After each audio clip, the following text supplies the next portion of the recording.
Bonjour et bienvenue à cet épisode de Leila s'exprime.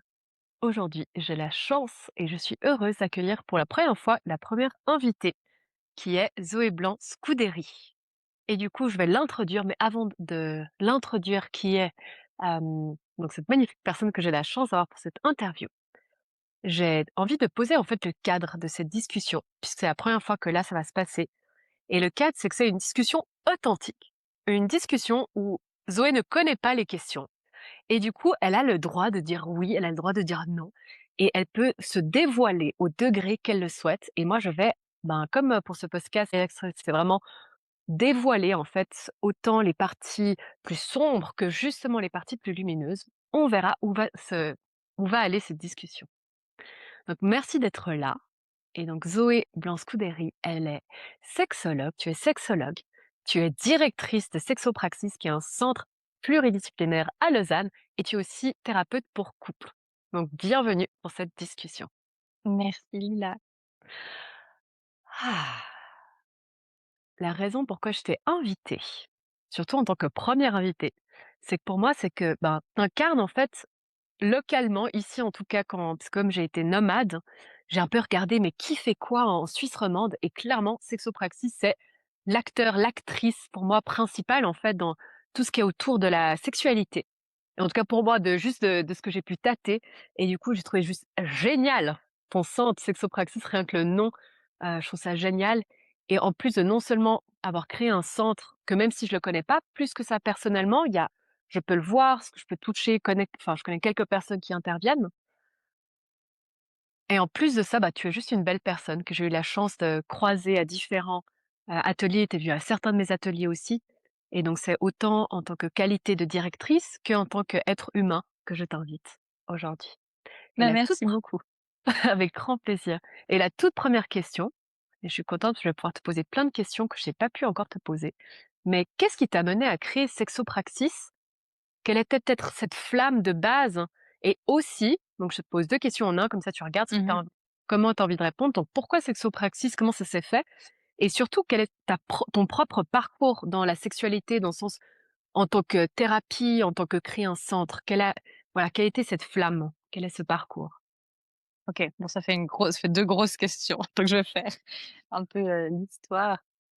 Je pense que moi j'ai très vite été très intéressée par les humains et les profondeurs en fait des humains et donc vraiment, je pense que assez jeune, je me suis intéressée, à la sexualité, comme une manière pour moi, la sexualité, c'était comme une manière d'entrer dans la vérité des gens.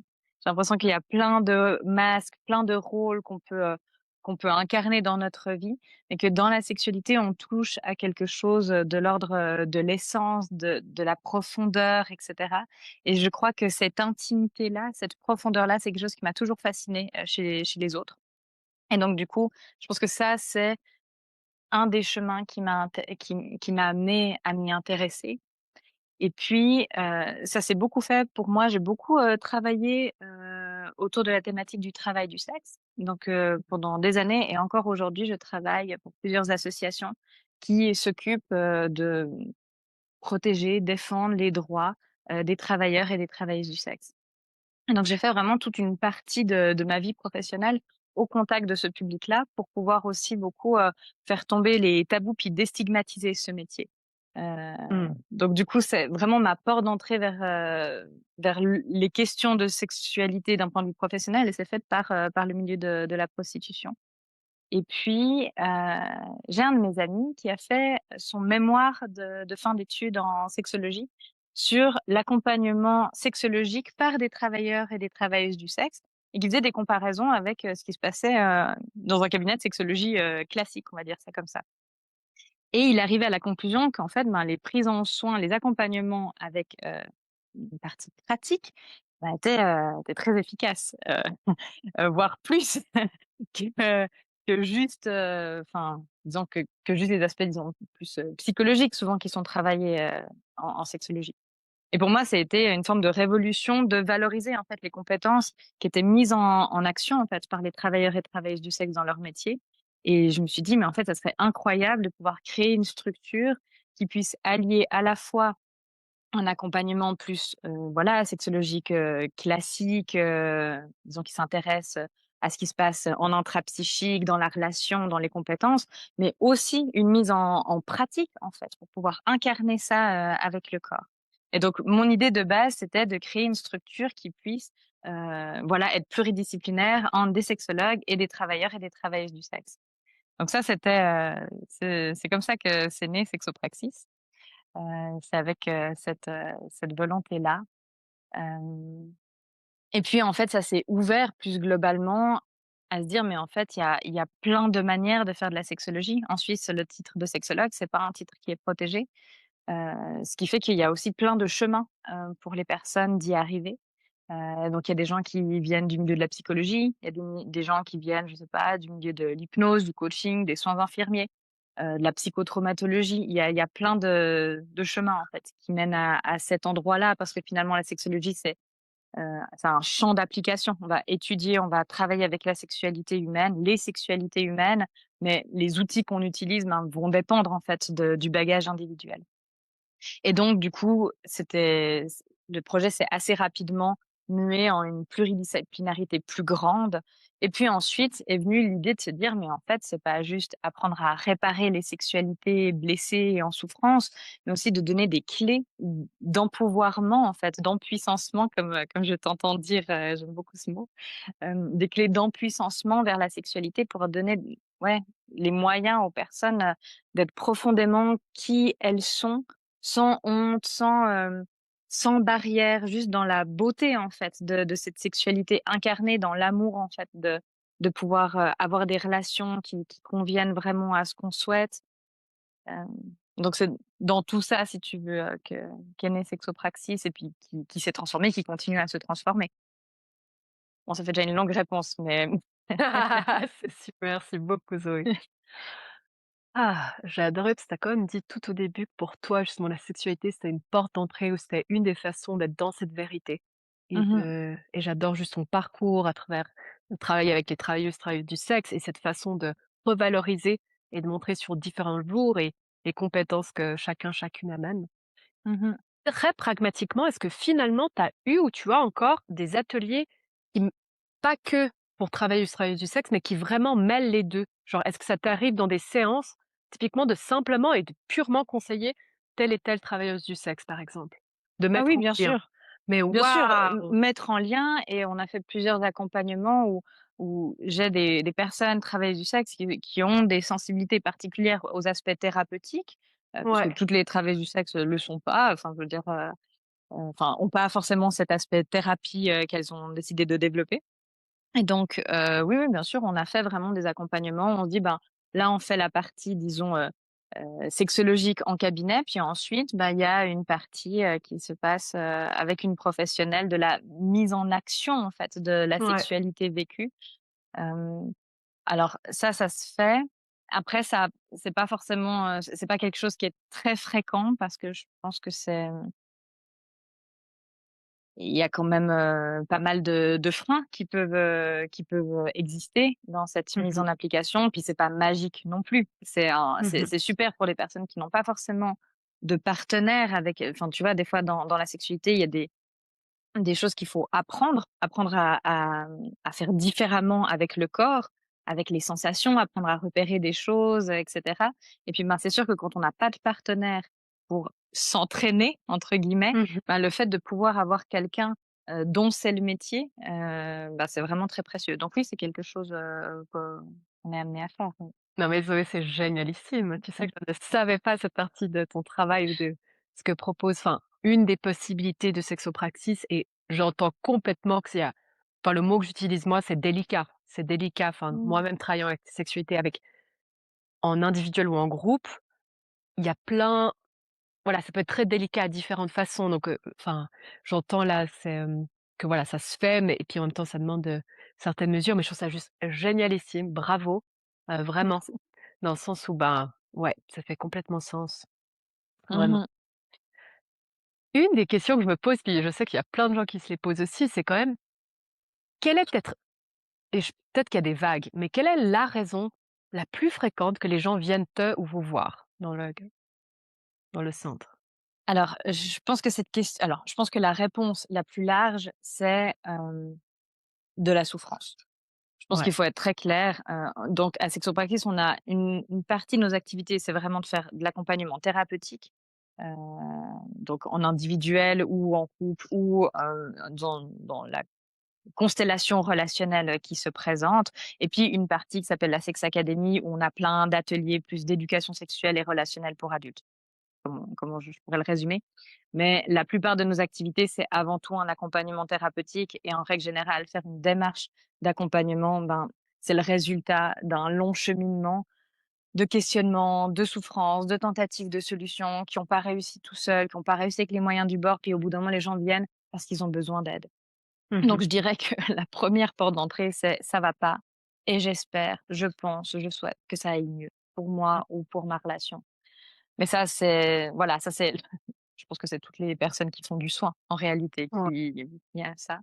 Après, ben, comme à Sexopraxis, on regroupe plusieurs types de professionnels, puis qu'on a un peu chacun, chacune des spécialités, bah, ça va dépendre. Mes collègues qui sont spécialisés en psychotraumatologie, par exemple, bah, vont avoir des personnes qui ont vécu, des violences, souvent qui viennent parce Mmh. que ça crée des lourdes conséquences dans leur vie, puis elles ont besoin d'aide pour pouvoir reprendre, en fait, les rênes de leur vie et trouver plus de confort là-dedans. Moi qui suis thérapeute de couple, et sexologue, ben, j'ai pas mal de personnes en couple qui viennent pour des questions peut-être d'asymétrie de désir, de plus réussir à se retrouver, à se sentir connecté. Heu, mais je pense qu'il y a beaucoup cette sensation de: «Ça va pas aussi bien que ce que je voudrais». Je pense que ce qui est Mmh. beau en accompagnement les sexualités, c'est qu'on est tourné vers l'espoir d'une sorte d'extase ou de choses très belles qui peut se passer. Parce que souvent les personnes, ont vécu quelque chose d'incroyable dans leur sexualité, puis l'ont perdu, puis cherchent à le retrouver, ou alors, ne l'ont peut-être jamais vraiment touché, Mmh. mais l'imaginaire collectif, nos représentations culturelles, on peut avoir l'intuition comme ça de savoir que là, il y a quelque chose de très, très important qui se passe. Puis du coup, je trouve que c'est un mouvement qui est très beau quand on vient, enfin pour les personnes qui font la démarche, de faire une démarche, sexothérapeutique, c'est que c'est vraiment porté vers cet espoir qu'il y a quelque chose de très beau et très grand qui peut arriver dans cet espace-là. Et puis de voir Mmh. comment est-ce qu'on peut les accompagner pour, essayer de trouver cet espace, de le dégager. Parfois, il y a beaucoup de pierres qui se sont mises dessus, de terre, et puis on essaye de, voilà, de dégager cet espace. Et je pense aussi que une des souffrances qui revient régulièrement, c'est la sensation d'être anormal, de se comparer à une norme. Et donc on fait beaucoup un travail de dire: «Mais en fait, la norme, elle n'existe pas. C'est ta singularité qui est précieuse, qu'il faut chérir, et puis on va voir comment est-ce que tu peux aimer cette singularité qui est la tienne, et pas essayer de la transformer pour en faire pour rejoindre une norme qui de toute façon te conviendrait pas». Puis ça, c'est beaucoup de notre travail aussi. Ah! Ah! Ça me fait un grand oui, juste dans le cœur, dans l'être de ben, d'entendre qu'effectivement cet espace est là et que les personnes sont entendues et accompagnées dans ce justement ces souffrances. Parce que tu as dit, c'est vraiment ce mot-là comme première la base pour ce que les gens viennent le plus et qu'ensuite justement de se retrouver et d'être accompagnés là-dedans et c'est vraiment magnifique. Mmh. Ah! J'ai envie de te poser la question qui quand même me trotte, mais qui est la question un peu d'entre-deux. Et avant ça, je vais juste mentionner que si on voit des taches, sur mon pull, c'est juste que je me suis c'est du cacao, c'est normal, voilà. Je pense que c'est la question un peu dans la frontière, donc bien sûr, tu réponds comme c'est juste pour toi et c'est parce que aussi moi-même je me reconnais dans cette question et que du coup il y a une curiosité, waouh, comment est-ce que toi tu le vis à l'intérieur de toi? Mais c'est cette question un peu de comment est-ce que tu vis. C'est pas la 1re partie de la question que je veux dire comment est-ce que tu vis ta sexualité, mais pas ta sexualité. C'est pas ça ma question, c'est je suppose qu'il peut y avoir pas mal de projections en tant que directrice d'un centre de sexologie, toi-même enfin sexologue, thérapeute de couple. Comment est-ce qu'à l'intérieur de toi, tu vis peut-être tes propres défis dans ta sexualité et ou les projections? La question elle est très vaste, elle est pas Mmh. claire. Ouais. Mais c'est un peu cet entre-deux, entre vie privée, puis même dans ce podcast, être là, présente. Comment est-ce qu'en fait, toi-même, à l'intérieur de toi, tu arrives à soit avoir des rôles distinctifs ou ou comment tu navigues ou enfin, je sais pas, est-ce que enfin, ouais. Mmh. Tu vois un peu ma le type de question que je veux Je vois, proposer? je suis juste pas sûre de ce que tu veux dire par projection. C'est ce que les gens imaginent de ma sexualité ou ce qui OK, Exactement. ouais, ouais, c'est ça. OK.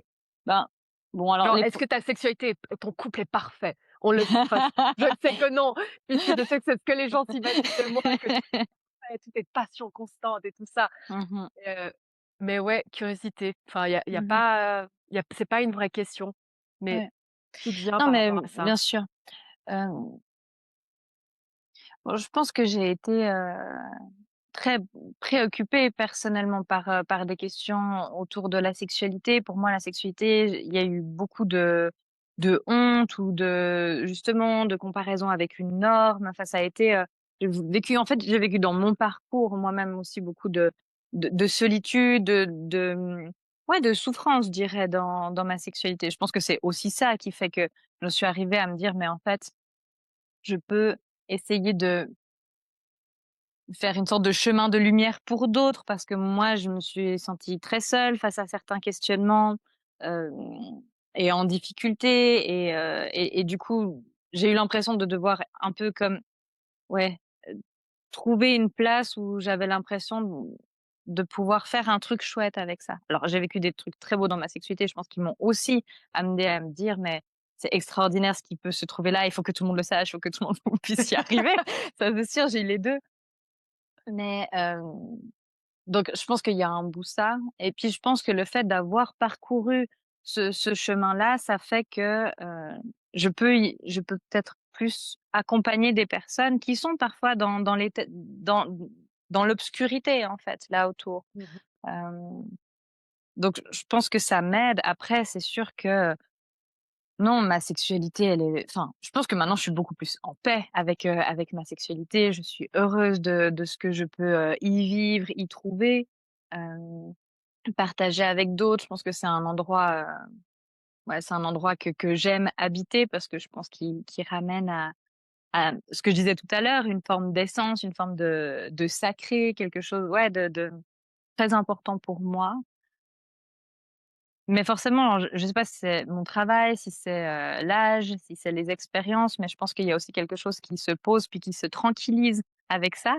Là où Mmh. peut-être que plus jeune, il faut multiplier les expériences, multiplier comme si la sexualité, c'était une boule à facettes et puis il fallait aller, voir tous les petits bouts de miroir qui y sont collés. Puis avec le temps, je je suis plus tranquille avec ça. Donc je dirais que dans ma sexualité à moi, il y a quelque chose qui se tranquillise, je sais ce que j'aime, je sais là où j'ai envie d'aller, puis je pas forcément besoin d'être tout le temps dans le plus. Ça, c'est peut-être Mmh mh. comme je le vis maintenant. Après sur les projections des autres, alors j'ai personne qui est venu me dire en me disant: «Oui, mais toi, c'est Zoé qui est directrice, tu dois avoir une sexualité parfaite tout le temps». Personne m'a dit ça. Peut-être que ça peut impressionner un peu, mais mes partenaires, non, j'ai pas eu l'impression d'être une sorte de trophées ou Mmh. de trucs comme ça, donc non, je en Et tout au cas, j'ai contraire, est-ce que tu as déjà eu un partenaire qui attendait la guérison grâce à toi? je pense un peu plus, mais j'ai Ah l'imp sérieux? Oh scheisse! Bon, ouais, mais je pense que ouais. je pense que c'est normal. On attire des personnes qui enfin, je veux dire, de toute façon, dans le jeu de Eh oui. l'attirance et cetera, ben, c'est qui on est et puis moi, qui je suis, ben, c'est enfin, je veux dire, mon métier, c'est pas quelque chose qui est complètement séparé de qui je suis, et donc, Mmh. bah, forcément, je pense que ça doit participer à faire que les gens peuvent être attirés par moi, cette casquette professionnelle ou cette aura-là et donc bien sûr qu'il y a peut-être un espoir de se dire, «Avec elle, ça va être super» ou «Avec elle, ça va Ouais. peut-être me permettre de passer par-dessus des choses que j'arrive pas, à faire autrement». Heu, donc mais ça va, je ouais, pardon, vas-y, Et dis-moi? c'est non, non et c'est p intéressant parce que moi je vois que j'ai dit: «Oh scheiße» parce que je vois qu'il y a pas mal j'ai beaucoup pas évité, mais je peux avoir moi-même enfin, je sais pas, il y a plusieurs, types de pas de catégories, mais plusieurs cases où souvent on va être attiré dans des polarités. Comment est-ce que toi-même tu as vécu ce moment où peut-être tu as ressenti: «Waouh, en fait, ce partenaire a été notamment attiré par ces qualités, en fait, que oui, j'ai pu développer et offrir»? Est-ce qu'il y avait enfin, ce petit moment de se rendre compte, est-ce que c'était du coup plutôt un repoussement de essayer de mettre de la distance et peut-être rediriger cette personne vers une autre approche ou au contraire, c'est plus genre accueillir ça encore plus en mode avec conscience, en mode: «OK, il y a ça qui se passe» et de juste de l'accueillir encore plus? Je pense que quand c'est arrivé, enfin, je pense que c'est difficile de répondre à cette question parce que je pense qu'elle est assez complexe dans le sens quelque part quand on est attiré par quelqu'un, peut-être qu'on cherche aussi de manière inconsciente à être, guéri ou réparé, et que ça fait aussi partie du jeu en fait, de l'amour, de l'attraction. Peut-être qu'on reconnaît en l'autre, quelque chose qui est encore intact, là où chez nous c'est blessé, puis on se dit que ça va réussir à se réparer ensemble. Puis ça, je pense Mmh. que c'est pas que à l'endroit de la sexualité et pas que quand c'est des thérapeutes qui sont en couple, mais que ça peut se passer dans toutes les relations. Je pense que c Complètement. là où moi j'ai pu l'identifier, c'est par exemple, être, être avec quelqu'un qui présente, un voilà, un trouble ou une souffrance à l'endroit de la sexualité et du coup, ben, il y a une forme d'attente que vu que moi j'aurais les compétences dans un autre cadre d'aider, de pouvoir, là, trouver une solution si tu veux. Donc, Mmh. bah, ça, non. Enfin, bien sûr que bien sûr que je suis beaucoup mieux outillée quand même que la plupart des gens, heureusement. Mais ça va pas c'est pas le cas, c'est pas le bon, c'est pas Oh je bah, suis ouais. pas la bonne personne, c'est pas le bon moment pour faire ça et cetera. Puis bon là, du coup, je oui, je pense que je suis dans l'accueil, de ça et je donne, les pistes et la compréhension que je peux en donner parce que je vois bien que c'est ça dont la personne elle a besoin. Mmh. Mais, voilà, après, ben, je vais rediriger si c'est pour ça que la personne elle est venue vers moi. Puis là, en l'occurrence, ben, finalement, c'est un peu ça qui s'était passé. Ouais. Bah, du coup, moi, j'avais pas vraiment d'intérêt à continuer cette relation d'un point de vue privé parce que Mmh. enfin, en tout cas pas dans cette modalité, s érotique, quoi. Ouais et merci puisque là, j'entends en fait, ça rejoint un peu la ma question précédente et c'est juste super beau de t'entendre dans cette fluidité, authenticité. Pour moi, ce que j'entends, c'est aussi cette part très humaine de la vie qui n'a pas de on n'est pas dans des cases justement, enfin, dans le sens où tout est peut être très fluide et on peut croire aller vers quelqu'un pour quelque chose, alors qu'en fait, il y a autre chose et je t'entends là comment tu peux naviguer et rediriger en fait et que ça se fait, comme ça. J'adore, merci beaucoup Zoé, vraiment. Je crois que la ce que j'ai encore vraiment envie de te demander, donc on a encore un peu de temps, mais j'aurais envie de te demander quelle est peut-être la question ou quel est peut-être le message que tu as pas encore pu, entre guillemets, «assez partager» ou qui est pas ou qui devrait être encore plus partagé? Dans le sens où peut-être les gens viennent vers toi avec plein de questions, de souffrances différentes et qu'ils espèrent entendre quelque chose, mais en réalité, quel est peut-être le besoin ou le message de ton cœur ou ce que tu transmets, que tu aurais envie de transmettre davantage ou que ce soit vraiment entendu ou dans tous ces thèmes?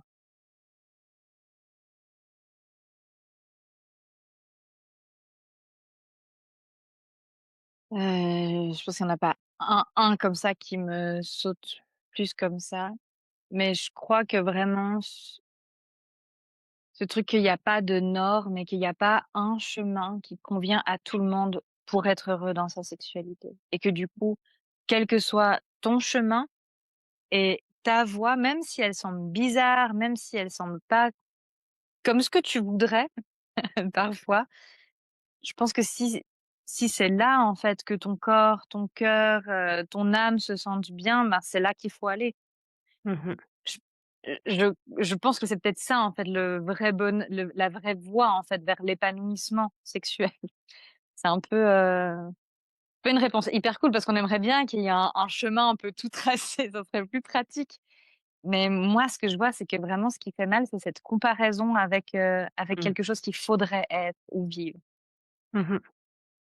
Du coup, j'entends bien là que là, ton message principal, ben, déjà là, bah, que c'est de trouver son propre chemin, qu'il y en a pas un, que probablement que les gens viennent vers toi en mode, «Zoé, donnez-moi la solution s'il vous plaît à ça parce que quel est le mode d'emploi?» et qu'en fait, bah, que tu aides surtout à tr aux gens à trouver leur propre chemin, leur propre solution et que le peut-être un grand écueil, c'est celui de la comparaison. Que là où essayer de Ouais, je pense qu'il y a de ça. et je pense que dans la sexualité, on est sur quelque chose de, si je reprends ce que j'ai dit au départ, de tellement intime, de tellement profond. En fait, ça ne peut être qu'unique à chaque personne. Et du Mmh. coup, on se trompe forcément si on essaye de faire la même chose que quelqu'un d'autre. Et s'autoriser à rayonner vraiment pleinement cette singularité, cette beauté de l'essence de chacun, chacune, ça fait que chaque sexualité, elle est un joyau, fait sur mesure, et que chaque sexualité qu'on va partager avec des partenaires différents, bah, à chaque fois, ça va faire un mélange unique, et que c'est ça, en fait, qu'on va chercher. On va pas chercher à faire comme les autres ou Mmh. comme dans les films et cetera, ça va pas fonctionner.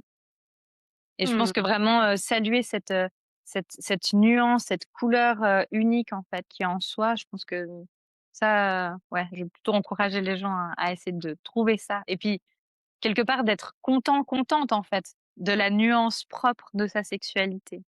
Mmh. Ah! Merci beaucoup. Mon cœur et ma tête ont différentes questions, donc je vais juste, me poser encore sur ces quelques instants qu'on a ensemble.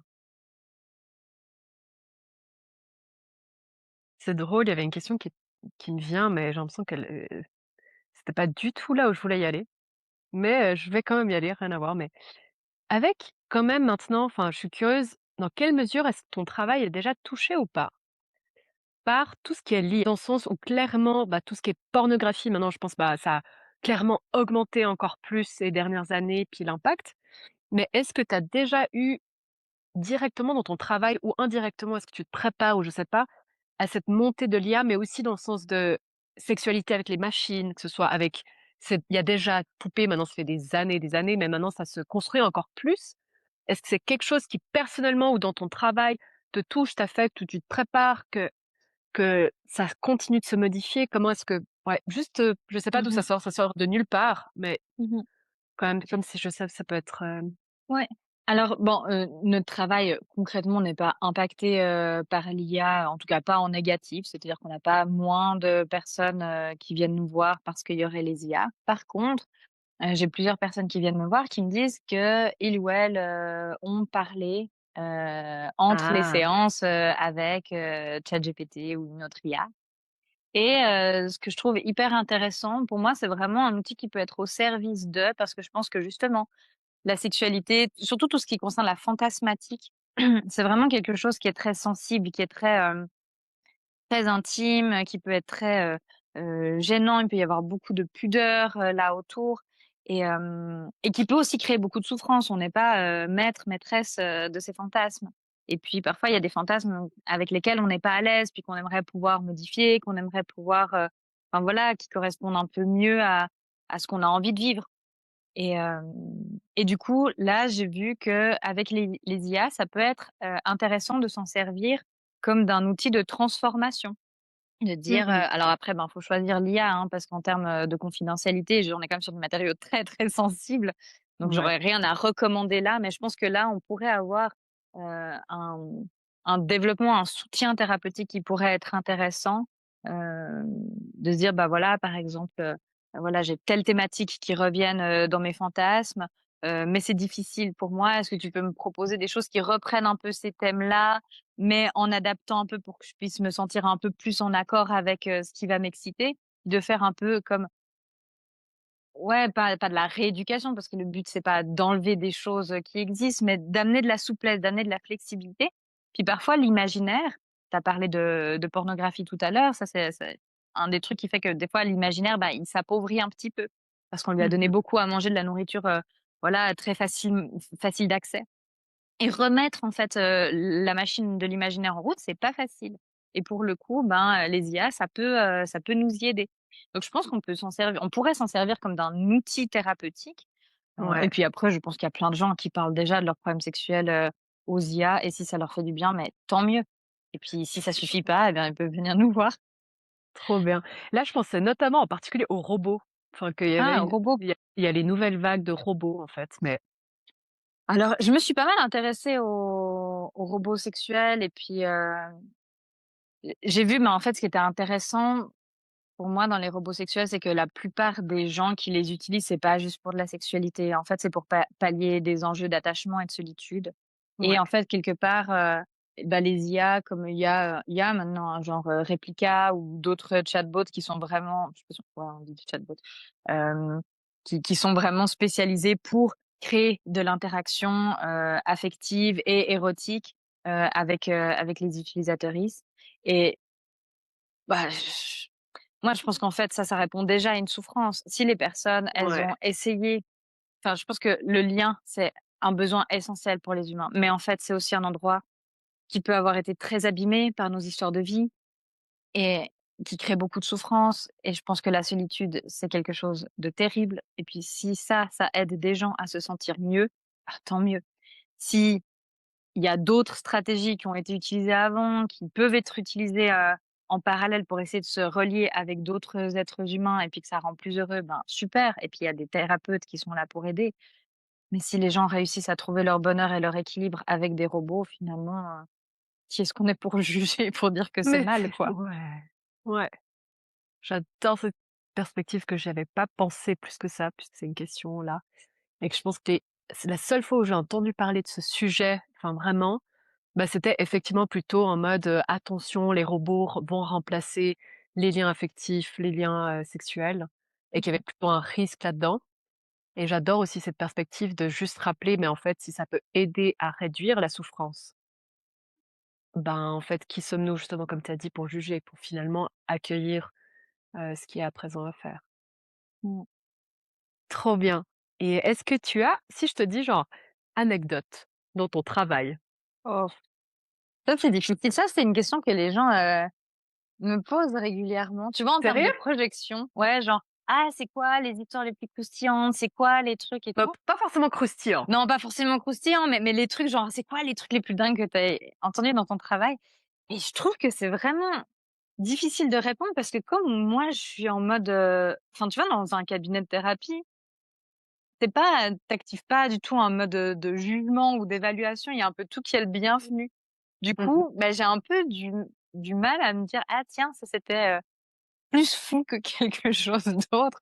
Parce que moi, je crois que ce qui marque, c'est à quel point, au final, il y a vraiment un tronc commun, si tu veux, dans les expériences tellement humaines, en fait, qui sont vécues là. Donc c'est difficile de, répondre à des anecdotes, mais peut-être oui. Peut-être je peux dire quelque chose qui me touche beaucoup. J'anime, régulièrement des ateliers qui s'appellent Check ta chatte, Ouais. qui sont des ateliers, pour des personnes qui ont une vulve. Et le but, c'est vraiment faire de l'éducation, sexuelle, on va dire ça comme ça, mais avec un aspect pratique. Donc, il y a des aspects théoriques et puis après, bah, il y a des moments d'auto-observation, de sa vulve, et cetera. Et puis, bah, dans le processus de l'atelier, ça dure une journée. Heu, là, c'est bien, je fais un petit teaser, normalement je dis pas ça parce que ça va faire peur aux gens, mais bon, si les gens écoutent jusqu'à là, il y a un moment où je propose, évidemment les gens sont tout à fait libres de refuser, mais est-ce qu'il y a des personnes qui ont envie de voir la vulve de quelqu'un d'autre ou des personnes qui aimeraient, montrer, leur vulve, à d'autres personnes? Et puis, faut bien se dire qu'au début de cet atelier, en général, tout le monde est très gêné, a très peur de venir, se tait et enfin voilà, il y a une ambiance qui est quand même pesante, c'est normal, ça va être très exposant. Et puis, au fur et à mesure de la journée, bah, souvent à ce moment-là, il y a quelques personnes qui disent: «Oui, moi je suis d'accord et tout». Et finalement, la plupart du temps, j'ai tout le monde qui vient regarder la vulve de tout le monde en disant: «Ah mon Dieu, mais qu'est-ce qu'elle est belle, mais elle est incroyable!» Et il y a plein de femmes comme ça qui se font des compliments sur leur sexe, alors que quelques minutes avant, enfin quelques heures avant, et ben, elles étaient très, timides et ça, je trouve que c'est incroyable. Puis à chaque fois que je suis dans ces moments-là, je suis là: «Mais il faudrait tellement que le monde voie ça, à quel point quand tu donnes des outils à des personnes pour aller vers l'amour de soi, aller vers la connaissance de soi, il y a un truc qui s'ouvre en termes de puissance, en termes de liberté, en termes de lumière, en termes de enfin, c'est incroyable. Ces moments-là, ils sont fous et donc voilà, ça, c'est une anecdote, mais à chaque fois, ça fait 7 ans que je fais cet atelier et à chaque fois, ça me bouleverse, quoi, de voir ça. J'adore, bravo et merci de faire ces ateliers et en plus régulièrement et puis Merci. je connais exactement ce moment-là quand tout le monde arrive et c'est lourd et tout le monde genre: «Qu'est-ce qui va se passer?» et puis moment où genre waouh, il y a littéralement l'éclosion qui fait un peu le Ouais. symbole de cette vulve qui est fermée, qui peut être contractée et qui est juste avec le temps, avec le cadre qui est posé nécessaire de bienveillance, de sécurité, peut dans ce cadre-là s'ouvrir. Mmh. C'est magnifique et très bel exemple du coup, effectivement, je peux comprendre que les gens te demandent des moments croustillants, anecdotes, mais qu'en fait c'est autre chose. Et une toute dernière question, pour honorer le timing et cette fois-ci, elle est pas sur ton travail, elle est sur toi, Zoé. Quel est un projet que tu aimerais encore faire ou honorer ou quelque chose dans ta vie que tu aimerais faire avant de mourir? Mmh. Et ça, c'est marrant parce que moi, j'ai souvent eu l'impression que j'allais mourir genre maintenant. Ouais. Ça, dans ma vie, ça m'a beaucoup accompagnée et donc du coup, j'ai eu une urgence à vivre, je dirais la première partie de ma vie et en fait, j'ai été extrêmement surprise d'être encore vivante à 30 ans. Je pensais pas Je et résonne donc avec ça. toi aussi? Ah complètement, moi c'était 25 ans. J'étais là: «Quoi? J'ai 26 ans, c'est pas possible!» Voilà. Ouais. Et donc du coup, en fait, à mes 29 ans, j'ai eu vraiment un gros moment comme ça à mes 29 ans. Donc j'ai ouvert Sexopractic, j'en avais 27 parce que je pense, voilà, j'ai toujours eu cette urgence à vivre, il faut faire les choses tout de suite là, maintenant parce que je vais mourir.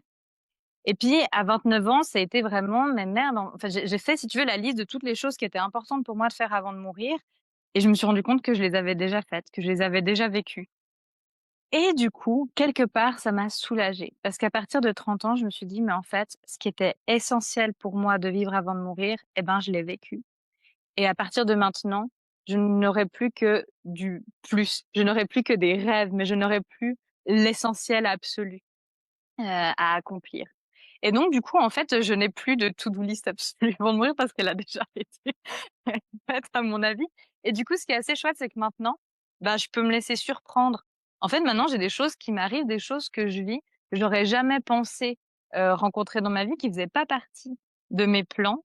Hem et des fois, c'est inconfortable de pas savoir, où je vais. Des fois, je me dis: «Oh mon Dieu, mais» maintenant j'ai 36 ans, donc des fois je me dis: «Oh mon Dieu, j'ai que 36 ans et si j'ai vécu jusque-là, je vais peut-être encore vivre 36 autres années et je sais pas ce que je vais en faire». Et des fois, c'est flippant de pas avoir justement de ligne à suivre et en même temps, bah, j'ai beaucoup de gratitude d'avoir, vécu et expérimenté tout ce qui était vraiment important pour moi jusque-là et j'accepte de me laisser un peu plus porter parce que la vie, elle m'amène sans moi essayer de trop, diriger le gouvernail, quoi. Donc voilà ma réponse. Merci beaucoup Zoé. J'adore ça et je résonne sur, pas mal de points. Mais surtout ce que j'entends, c'est que tu as eu l'impression en fait assez jusqu'à tes 30 ans, enfin 29 ans de cette urgence en fait vraiment de vivre avec la mort qui t'accompagne en mode: «OK, on y va, go, go, go». Puis maintenant à partir de 30 ans, c'est genre: «Waouh!» En fait, il y a plus de ni cette urgence, ni les plans spécifiques, mais tu t'ouvres et tu laisses la vie te traverser avec le confort et l'inconfort et cette question quand même: «Mais qu'est-ce qui va se passer ensuite?» et de comment, ça va se passer. Un grand merci. Je suis heureuse et je suis tellement enfin contente que ce soit toi qui sois du coup dans cette première interview. Puis pour moi, ça rejoint cette passion, bah, de la sexualité, puis en même temps de l'humain et là, j'ai pu apprendre à te connaître davantage et puis c'est ce que j'adore, aller juste dans la profondeur. Je te remercie. Ce que je retiens en fait, je crois que le mot là qui me retient comme ça, c'est vraiment associer sexualité et vérité et comme c'est quelque chose que pour moi que ça me bouge, ben, waouh! Pour moi, il y a cette profondeur et en même temps, ben, avec tout ce que ça amène, ce thème-là. Dis-nous comment est-ce qu'on peut te suivre, te contacter et ou s'il y a un projet actuel, tu es là genre: «Mais waouh, ça me passionne» ou qui parle, qui te parle davantage? Mmh. Ben, ce que vous pouvez faire pour, me suivre, c'est, bah, essentiellement via Sexopraxis. Donc, Ouais. on a une newsletter qui part 2 fois par mois, voilà, qui parle de nos activités. On a un site sexopraxis.ch et puis on est sur Instagram et Facebook. Hem et voilà, principalement ça, je dirais. Et là, actuellement, bah, j'ai plus comme projet d'agrandir Sexopraxis pour amener encore plus de pluridisciplinarité dans notre équipe. Et donc je suis à la recherche de nouveaux locaux pour, heu, pour grandir encore. Ça va être, mon projet maintenant de ces prochaines années. Heu, donc voilà. Yes! Alors que Sexopraxis puisse grandir sereinement, ancré et avec cette belle floraison. Du coup, Merci beaucoup. clairement, je mettrai tous les liens en bas de comment, vous pouvez trouver Zoé, Blan-Scuderi, son équipe, Sexopraxis et tout ça. Merci Un beaucoup, grand beaucoup merci. Lila. Vraiment merci à toi. Avec grand plaisir, si vous avez je vais le dire pour la première fois, si vous avez aimé, apprécié cette vidéo, likez, suivez, partagez. Partagez surtout peut-être avec des personnes que vous êtes là genre: «Waouh!» Si tu as pensé à une personne en particulier, envoie-lui parce qu'on ne sait jamais, ça peut soutenir et surtout, ben, oui, en fait, d'être soutenu dans ses souffrances, qu'on n'a pas forcément besoin d'être seul dans ses souffrances, on peut être accompagné. Donc voilà. Mmh. Un grand merci. Merci beaucoup. À bientôt Lila. Ciao, ciao, prenez bien soin de vous et à bientôt pour un prochain épisode.